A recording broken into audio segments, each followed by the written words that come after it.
بسم اللہ الرحمن الرحیم۔ عزیز طلبہ و طالبات، آج ہم جماعت ہفتم کے شامل نصاب سبق حمد کا مطالعہ کرنے جا رہے ہیں۔ عزیز طلبہ، صنف کے اعتبار سے حمد ایک نظم ہے اور اس نظم کے شاعر کا نام حفیظ الرحمن غازی ہے۔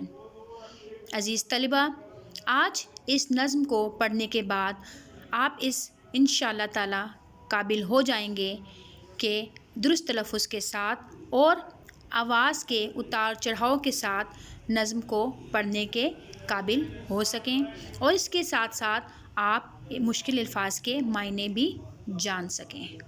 اس طلبہ، اس سے پہلے کہ ہم نظم کی پڑھت کی طرف جائیں، ہمارے لیے یہ ضروری ہے کہ ہم حمد کے معنی جان لیں، یعنی حمد کس نظم کو کہتے ہیں۔ حمد نظم کی وہ قسم ہے جس میں اللہ تعالیٰ کی صفات، قدرت اور نعمتوں کی تعریف بیان کی جاتی ہے۔ اب ہم پڑھت کی طرف جاتے ہیں۔ یقیناً آپ لوگ میرے پیچھے پیچھے ان الفاظ کو دہرائیں گے اور درست تلفظ کے ساتھ اس نظم کو پڑھنے کی کوشش کریں گے۔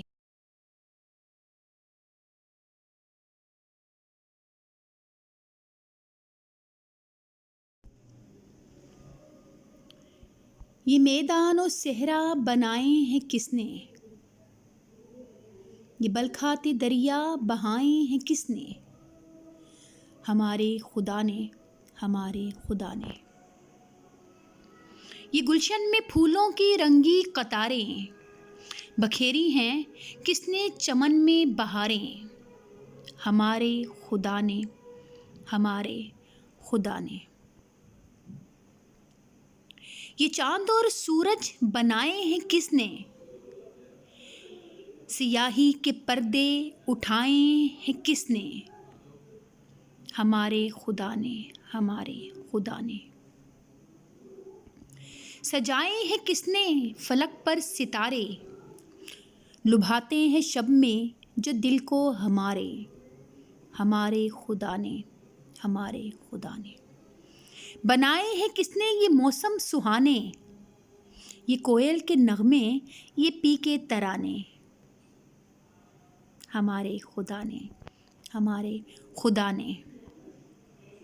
ہمیں بھوک کے وقت کس نے کھلایا، ہراس اور خطروں سے کس نے بچایا، ہمارے خدا نے، ہمارے خدا نے۔